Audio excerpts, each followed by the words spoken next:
Hello friends, welcome back to my YouTube channel. कैसे हैं आप लोग? Friends, today we are going to do our third chapter, that is our changing earth. मैंने पहले first 2 lectures complete कर दिए हैं ज्योग्राफी के। If you haven't watched it yet then please click on the link given on the description box. नीचे description box में मैंने आपको लिंक दे दी है दोनों चैप्टर्स की। You have to just click it and watch it. Please please please उसको देखें, क्योंकि उसी पे बेस्ड हमारे नेक्स्ट चैप्टर्स है, सारे चैप्टर है, ठीक है। So that is very important to watch that video first. Friends, our changing earth, so let's begin this chapter. देखिए, हमारा जो अर्थ है, ठीक है, हमारा जो अर्थ है that has been divided into smaller pieces, smaller plates, ठीक है, जिसको हम स्लैब्स भी कह सकते हैं। छोटे छोटे प्लेट्स में हमारा अर्थ डिवाइडेड है, ठीक। जैसे फॉर एग्ज़ाम्पल आप लोगों ने पज़ल खेलते होंगे, है ना, जिसमें ऐसे ऐसे कुछ इस तरह के पीसेस होते हैं। We have to find its, जिसमें ये फिक्स हो जाए, होता है ना पीसेस। फिर ऐसे ऐसे पीसेस होते हैं, इसे हम जिग्सॉ पज़ल्स कहते हैं। तो उसी की तरह पज़ल की तरह हमारा प्लेट भी है, हमारे अर्थ में प्लेट्स भी हैं, ठीक। एक से दूसरा प्लेट फिट हो जाता है, कुछ ऐसा उसका शेप है। So these plates are known as lithospheric plates. इन प्लेट्स को हम क्या कहते हैं? Lithospheric plates. लिथोस्फेरिक प्लेट्स क्यों? बिकॉज ये जो हमारा लिथोस्फेयर है यही ब्रोक हुआ है इनटू नंबर ऑफ प्लेट्स, इसीलिए हम इसको लिथोस्फेरिक प्लेट्स टर्म दिए हैं। एंड लिथोस्फेयर क्या होता है? ये हमने फर्स्ट चैप्टर में पढ़ा था, that lithosphere is the solid crust, ठीक है। ये सॉलिड क्रस्ट है, या फिर हमारे जो अर्थ है उसका सबसे हार्ड वाला टॉप वाला जो लेयर है ना, दैट इज़ कॉल्ड लिथोस्फेयर। जितने भी रॉक्स हैं, मिनरल्स हैं, ये सब किस पे होते हैं? ये सब बनाते हैं हमारे लिथोस्फेयर को, ठीक है। So moving to the next, the lithosphere is broken down into a number of plates known as the lithospheric plates. जो हमारा lithosphere है that is broken down into number of plates, बहुत सारे plates में उसको broke किया गया है, वो टूटा हुआ है, जिसको हम lithospheric plates term देते हैं, ठीक है। we call it lithospheric plates. The movement of these plates, इन्हीं प्लेट्स की जो मूवमेंट होती है, दीज प्लेट्स मूव, ये मूव करती हैं, और इन्हीं के मूवमेंट की वजह से हमारे अर्थ सरफेस पे चेंजेस आते हैं, different different land forms create होते हैं। So we are going to learn about those land forms and how they are formed. So stay with us और इस वीडियो को पूरे एंड तक देखिए, ताकि आपको एक एक चीज़ें बहुत अच्छे से क्लियर हो जाए, ठीक है। So if we are talking about movement, so friends, कुछ तो ऐसा होगा जिसके वजह से our the plate is moving, है ना। If we keep a pencil on table, what will happen if it falls down? Okay, अगर पेंसिल हमारा टेबल से गिर गया तो या तो ये हो सकता है कि आपने गिराया, या तो हवा चल रही हो तेज़, है ना, पेंसिल भाई साहब हमारे गिर गए। सो मैं जो कहना चाहती हूँ कि there is always a reason behind movement के बिहाइंड या तो फोर्स कोई एक्ट कर रहा है। सो जैसे हमारा प्लेट्स है, ये lithospheric plates, why do the plate moves, है ना। क्वेश्चन अराइज होगा कि हाँ, ये प्लेट मूव तो हो रहा है, हमें तो पता है कि ये प्लेट मूव हो रहा है, but why are they moving? So इसका सिंपल सा आंसर है, हमारा जो अर्थ है, ठीक है, उसके अंदर मोल्टेन मैग्मा होता है। मोल्टेन मैग्मा, ठीक है, लावा तो वेल्केनो से जब बाहर निकल जाता है मैग्मा, तब हम उसे लावा टर्म देते हैं। सो मोल्टेन मैग्मा जो है वो हमारा इनसाइड अर्थ है, उसके मूवमेंट की वजह से, वो हमारे अर्थ में सर्कुलर मूवमेंट करता है, उसके मूवमेंट की वजह से जो हमारे प्लेट्स हैं, लिथोस्फेरिक प्लेट्स, अब ये अंदर मूवमेंट हो रही है, तो इसके ऊपर रहने वाले भी चीज़ें तो मूव करेंगे because of heat and pressure, है ना। सो जो हमारे प्लेट्स होते हैं वो भी मूव होते रहते हैं। हमारा जो मोल्टेन मैग्मा है inside our earth moves in a circular motion, वो सर्कुलर मोशन में मूव करता है, और इसी के मूवमेंट की वजह से द प्लेट्स ऑल्सो मूव्स, ठीक है। और इसी मूवमेंट ऑफ प्लेट्स की वजह से हमारे अर्थ के सरफेस पे चेंजेस आते हैं, है ना। अर्थ के सरफेस पे डिफरेंट टाइप के लैंड फॉर्म्स क्रिएट होते हैं, कभी पहाड़ बन जाता है, वो कभी वैलीज़ बन जाती हैं, कभी अर्थक्वेक, वॉल्केनो, कुछ भी ऐसी सारी चीज़ें प्रॉब्लम्स आती हैं। This is all because of movement of this plates. So let's study these plates in detail. We have seen that why do these plates move. Now we are talking about how do they actually move. So there are 3 ways: convergent, divergent and transform. In convergent, ये दोनों plates आपस में टकराती हैं, okay, they to collapse या फिर hit each other. Okay, ये दोनों आपस में हिट करती हैं। होता क्या है कि जब आपस में हिट करती हैं तो एक प्लेट के ऊपर दूसरा प्लेट हो जाता है, जिसकी वजह से हमारे माउंटेन्स फॉर्म होते हैं। ठीक है, so this is convergent boundary. This is divergent boundary. इसमें दोनों plates both plates are getting away from each other. ठीक है, और तीसरा वाला इसमें क्या होता है, एक प्लेट्स ये दोनों आपस में स्वाइप करती हैं। ठीक है, या तो ऊपर नीचे या तो नीचे ऊपर। These plates are moving like this. ये ऊपर ये नीचे जा रहा है फिर, है ना, दोनों की डायरेक्शन अलग है। ठीक, so these were the different types of movement of a plate. Now next thing is the movement of मतलब क्या फोर्सेस हैं जो कॉज कर रही हैं इन मूवमेंट्स को। सो फ्रेंड्स, देखिए हमारा जो मूवमेंट ऑफ प्लेट्स है उसकी वजह से हमारे सरफेस ऑफ अर्थ में चेंज आ रहा है, लैंड फॉर्म्स क्रिएट हो रही हैं, और इस मूवमेंट्स को हम डिवाइड कर सकते हैं इनटू 2 पार्ट्स। हम 2 पार्ट्स में डिवाइड कर रहे हैं on the basis of force. हम इनको किस बेसिस पे डिवाइड कर रहे हैं, we are dividing on the basis of कि ये चीज़ कहाँ से ओरिजिन हो रही है। क्या ये अर्थ के अंदर से ओरिजिन हो रही है फोर्स जिसके वजह से मूवमेंट हो रहा है? अगर हाँ तो हम उसको एंडोजेनिक कहेंगे। ठीक है, अगर outer of earth then exogenic. ठीक, इसको भी आप क्लियर समझेंगे। देखिए एंडोजेनिक क्या होता है? Endogenic are those forces which act in interior of earth. Endogenic हम उन फोर्सेस को कहेंगे जो हमारे अर्थ के अंदर से क्रिएट हो रहे हैं, ओरिजिन हो रहा है, उनका ओरिजिन हमारे अर्थ के अंदर से हो रहा है, अर्थ के सरफेस के अंदर से हो रहा है। ठीक है, from interior of our earth. And exogenic, it is that force that work on the surface of earth. ये वो फोर्स है जो हमारे अर्थ के सरफेस पे वर्क कर रहे हैं। ठीक है, ये एंडोजेनिक क्या हमारे अर्थ के अंदर वर्क कर रहा है, and exogenic is working on our surface of earth. ठीक है, अर्थ के सरफेस पे वर्क कर रहा है। सो ये बेसिक सा डिफरेंस था दोनों के बीच में। ठीक है, सो देखिए एंडोजेनिक में कौन कौन से फोर्सेस आते हैं? Sudden force and diastrophic force. वही एक्सोजेनिक में इरोजल एंड डिस्पोजिशनल। ठीक है, अर्थ को एक वॉल्केनो, ये सब एग्जांपल है एंडोजेनिक फोर्स का। पहले इनके बीच का डिफरेंस देखते हैं। Okay, so if we are talking about the difference between endogenic and exogenic force, then what is it? As I have told you that endogenic means from inside. All the changes came in earth from the inside. ठीक है, genic means origin. The word genic means origin और endo means inside, exo means outside. ठीक है, तो जिसका origin हमारा अंदर से हो, अर्थ के अंदर से हो, उसे हम एंडोजेनिक फोर्सेस कहेंगे, और जिसका ओरिजिन या फिर जिसका भी एक्शन हमारे अर्थ के सरफेस के ऊपर हो, ठीक है, सरफेस पर हो, that will come in exogenic. ठीक, तो endogenic forces originates from the earth. ठीक है, अर्थ के सरफेस के अंदर से, एंड एक्सोजेनिक हमारे एक्सटर्नल फोर्सेस होते हैं जो हमारे सरफेस के ऊपर होते हैं। ठीक है, और जो एंडोजेनिक फोर्स होते हैं ये बहुत ही स्लो या फिर कभी कभी बहुत ही सडनली हो जाते हैं, लाइक अर्थक्वेक अचानक से आता है ना, वॉल्केनो, लैंडस्लाइड्स। ठीक है, तो कुछ कुछ ऐसी होती हैं जो कि बहुत जल्दी होती हैं और कुछ स्लो होती हैं। For example formation of mountains, है ना, ये सब धीरे धीरे होते हैं, अचानक से थोड़ी ना कि घर के बगल में सुबह सुबह उठा माउंटेन बन गया, ऐसा नहीं होता है ना। सो इसमें हमारे स्लो और सडन मूवमेंट्स दोनों आते हैं, and exogenic movements are always slow movements. इसमें स्लो मूवमेंट्स होते हैं। ठीक है, इसमें जैसे कि हाँ ठीक है, इसमें स्लो मूवमेंट्स होते हैं, जैसे कि हमारा ऑक्सबो लेक फॉर्मेशन है ना, वो हम अभी आगे पढ़ेंगे, वाटरफॉल का फॉर्मेशन, ये सब हमारे बाहर के फोर्सेस की वजह से हो रहा है, तो हम इसको एक्सोजेनिक भी कहेंगे, और ये बहुत स्लो होते हैं।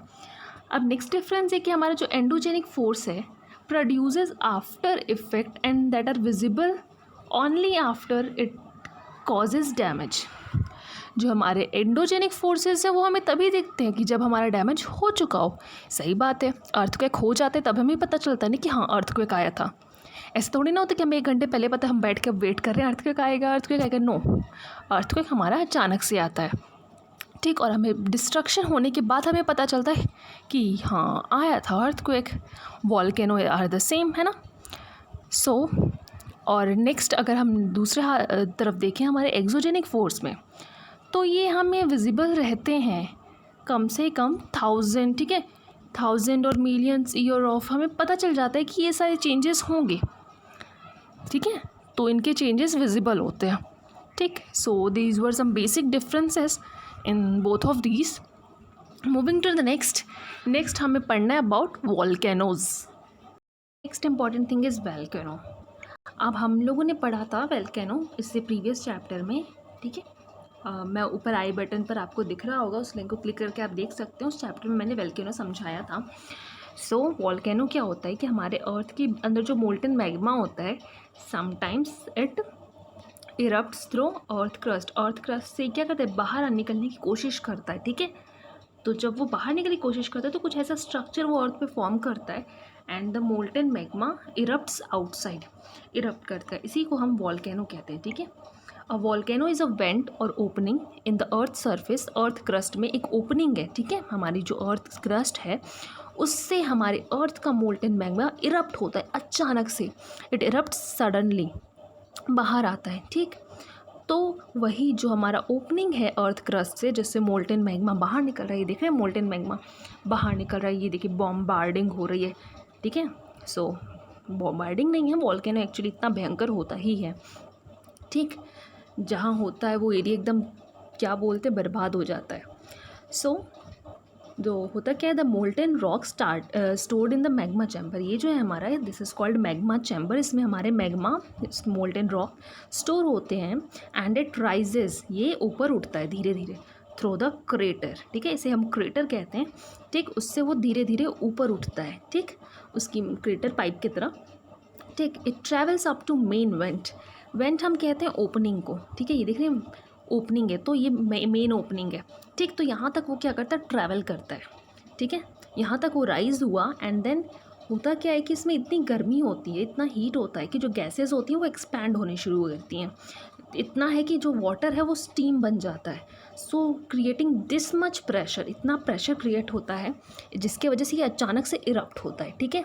इरप्ट होता है कहाँ, क्रेटर से इरप्ट होता है and also from secondary side vents, एक वेंट तो ये है ना, एक ओपनिंग ये है, ऐसे ही ये जो साइड में ओपनिंग है इसको हम कहेंगे सेकेंडरी साइड वेंट्स, ठीक है। सो जो वोल्केनो है इसमें कुछ गैसेस होती हैं जैसे carbon dioxide, sulphur dioxide, hydrochloride, hydrofluoride, so और कुछ वाटर वेपर्स भी होते हैं, ये बहुत ही ज़्यादा डेंजरस होता है, ठीक है। ये अलग अलग तरह से भी फाउंड होता है, ठीक। अच्छा, एक क्वेश्चन था, क्या आप बता सकते हैं कि वर्ल्ड का जो टॉलेस्ट माउंटेन है, सॉरी माउंटेन नहीं, टॉलेस्ट वोल्केनो है वो कहाँ होगा? नहीं, वर्ल्ड का नहीं, पूरे सोलर सिस्टम में कहाँ है? कोई गेस? ओके, सो जो टॉलेस्ट वोल्केनो है, ठीक, वो हमारा अर्थ पर नहीं है, दैट इज़ ऑन मार्स, हमारे मार्स पे सबसे ज़्यादा टॉलेस्ट वोल्केनो है। Was all about volcano. Moving to the next, that is our earthquake, ठीक है। अर्थक्वेक, ये देखिए अर्थक्वेक है ना भयंकर, this is my favourite cartoon literally. Okay, so earthquake friends, what is earthquake? You know the earthquake में होता क्या है कि जैसे मैंने आपको कहा था कि जो हमारे अर्थ हैं, है ना, जो हमारा अर्थ है that is made up of very much small slabs, ठीक है, ज़्यादा स्मॉल नहीं है but they are small slabs, ठीक है, according to earth. So these slabs are like jigsaw puzzles के तरह है, ठीक है, ठीक, जिगसॉ पजल्स की तरह है। तो होता क्या है कि ये जो है ये कॉन्स्टेंटली मूव कर रहे हैं, ठीक, बट हम फील नहीं करते हैं, ये हमेशा मूव करते हैं बट हम इसे फील नहीं कर पाते हैं क्योंकि इनकी जो स्पीड होती है दैट इज़ क्वाइट स्लो, बहुत स्लो स्पीड है, ठीक है। बट कभी कभी ऐसा होता है कि इनकी स्पीड बहुत फास्ट होती है मूवमेंट, ठीक, कभी कभी ज़्यादा तेज़ से हिट करते हैं या फिर स्लाइड होते हैं एक दूसरे से, ठीक है, फॉर एग्जांपल ट्रांसफॉर्म बाउंड्री जैसे मैंने बताया था। ऑलराइट, सो द प्लेस हम कह सकते हैं कि क्या होता है, अर्थ पे क्या होता है, the vibration in the plates of earth is called earthquake. हमारे देखो ये वाइब्रेशन हो रहा है ना, he is feeling some kind of vibration, everything is vibrating, everything is swinging, so it is the vibration in the plates of the earth के plates में जब वाइब्रेशन होता है that is what we call earthquake, इसी को हम कहते हैं अर्थक्वेक, ठीक। The place in the crust, हमारे क्रस्ट पे, हमारा जो अर्थ क्रस्ट है जहाँ से ये मूवमेंट स्टार्ट हो रही है, ठीक है, वो प्लेस जहाँ से ये मूवमेंट स्टार्ट हो रही है वी कॉल इट फोकस, हम उसे फोकस कहते हैं। The place on the surface above the focus is called epicentre, और जो हमारा उस फोकस के ऊपर सरफेस होता है उसे हम एपीसेंटर कहते हैं। इसको भी मैं आपको अच्छे से समझाती हूँ, ठीक। इन भाई साहब को थोड़ा छोटा कर दें, नहीं होंगे, ठीक है, कोई खाली जगह, हाँ यहाँ रहे, चलिए। देखिए हमारा जो अर्थ है, ठीक, समझिए ये हमारा अर्थ है, ये लैंड है, ठीक है, मेरी ड्राइंग उतनी अच्छी नहीं है, ठीक। तो ऐसा समझिए कि हमारा जो अर्थक्वेक आया था, जो सेंटर रहा था वो ये है, ठीक है। तो हम इसको क्या कहेंगे, इसको हम कहेंगे फोकस, फोकस या फिर हाइपोसेंटर, फोकस या फिर हाइपोसेंटर, ठीक है, हाइपोसेंटर। इस पॉइंट को जहाँ से actually the place where it originates, जहाँ से ये एक्चुअली ओरिजिनेट हो रहा है, दिस इज़ कॉल्ड हाइपोसेंटर, ठीक। अब इसी के जस्ट अगर हम चलें ऊपर, जस्ट ये मेन लैंड है अपना, ठीक है, ये अर्थ के अंदर का पार्ट दिखा रही हूँ, ये अर्थ के अंदर का पार्ट है और this is our mainland, यहाँ घर वर सब पेड़ वेड़ सब है, ठीक है। सो इसी पे जब हम सीधे जाएंगे लैंड पर, जहाँ हमारी ज़मीन है वहाँ पर जाएंगे, तो इस पॉइंट को हम क्या कहेंगे, इस पॉइंट को we will call it epicentre, इस पॉइंट को हम कहेंगे एपी सेंटर, ठीक है। This will focus, this was focus, this epicentre. होता है कि जब हमारा अर्थक्वेक होता है तो ये काफ़ी दूर तक होता है ना, इसकी vibration we can feel it to many, ऐसे वेव्स होते हैं, ठीक है, ये वेव होते हैं जो मूव करते हैं, शेक करते हैं, ठीक है। तो इसी की वजह से हम इसको दूर दूर तक फील कर सकते हैं। एपी सेंटर पे इसकी जो होती है ना इंटेंसिटी, वो सबसे ज़्यादा हाईएस्ट होती है, ठीक है। ये रहा फोकस, इसको हम हाइपोसेंटर भी कहते हैं, यहीं पे हमारी अर्थक्वेक ओरिजिनेट होती है, और इसके जस्ट ऊपर हम कहते हैं एपी सेंटर, ठीक है, एपी सेंटर। ये देख रहे हैं, दो प्लेट्स की टकराने की वजह से हो रही हैं, है ना, दो प्लेट्स ट्रांसफॉर्म हो रही है यहाँ पे। सो ये हुआ AP centre and focus. And what I was telling you that the intensity is highest eight AP centre. जो हमारा एपी सेंटर होता है यहाँ पे इंटेंसिटी सबसे ज़्यादा हाईएस्ट होती है। द लार्जेस्ट डिस्ट्रक्शन, जो सबसे ज़्यादा डैमेज होता है, सबसे ज़्यादा डिस्ट्रक्शन होता है, वो हमारा इसी प्लेस पे होता है, ठीक है। That is why the maximum destruction occurs at a or around epicentre, ठीक है। And as we move away from epicentre, जैसे जैसे हम एपी सेंटर से दूर जाते रहते हैं, इसकी इंटेंसिटी कम होती रहती है, ठीक है, इसकी इंटेंसिटी कम होती रहती है। सो जब इसकी इंटेंसिटी कम होती है तो वहाँ डैमेजेस थोड़े कम होते हैं। जैसे कि हम देखते हैं ना कि जहाँ एपी सेंटर होता है, अगर यहाँ से कहीं जम्मू कश्मीर में आया भूकंप, अर्थक्वेक, तो हमें यहाँ यूपी तक हल्का हल्का फील होता है। सो बिकॉज ऑफ दिस, ठीक है, जो वेव्स होती हैं द ट्रैवल। अब नेक्स्ट थिंग है कि होता क्या अर्थक्वेक की वजह से। देखिए कंसिक्वेंसेस और इफ़ेक्ट ऑफ अर्थक्वेक। अर्थक्वेक कितना डिस्ट्रक्शन ला सकता है, क्या इफ़ेक्ट कर सकता है हमारे अर्थ पे, ठीक है। सो ये तो सबको पता है क्या होता है, damage of properties are damaged, floods भी आते हैं, सुनामीज़, वी से सुनामीज़ क्या होती है, वो अर्थक्वेक जो हमारे ओशियन फ्लोर पे होती है, ठीक है, जो अंडर वाटर होती है, that is called tsunami, loss of life and change in river course. But the main thing is that we cannot predict the earthquake, okay, but we can prepare, हम prepare हो सकते हैं by seeing the animals behavior. I mean that there is commonly believed that people follow करते हैं common prediction method. They analyze, they study animals behavior. Like जब earthquake आना लगता है तो क्या होता है कि snakes जो होती हैं that started वो अर्थ से बाहर निकलने लगते हैं, ठीक है, ज़मीन से बाहर निकलने लगते हैं, अपने बिल से बाहर निकलने लगते हैं। The birds use to fly away, birds पेड़ों से उड़ने लगती हैं, ऊपर उड़ने लगती हैं आसमानों में, है ना। जब भी उन्हें फील होता है, उनके सेंसेस हम ह्यूमन से ज़्यादा स्ट्रॉन्ग होते हैं। सो ये था हमारा अर्थक्वेक, वोल्केनो, ठीक है। सो इन दिस ये बस वीडियो यहीं तक रखते हैं। नेक्स्ट जो है हमारा मेजर लैंड वाला है पार्ट है, सेकंड पार्ट है इसका, वो हम करेंगे नेक्स्ट वीडियो में। तब तक के लिए थैंक यू। एंड प्लीज़ अगर आपको वीडियो पसंद आया हो तो प्लीज़ लाइक कीजिएगा और ज़्यादा से ज़्यादा लोगों को शेयर कीजिए, ठीक है, और चैनल को सब्सक्राइब करना बिल्कुल भी मत भूलिएगा, ठीक है friends. So thank you for watching this and take care, bye bye.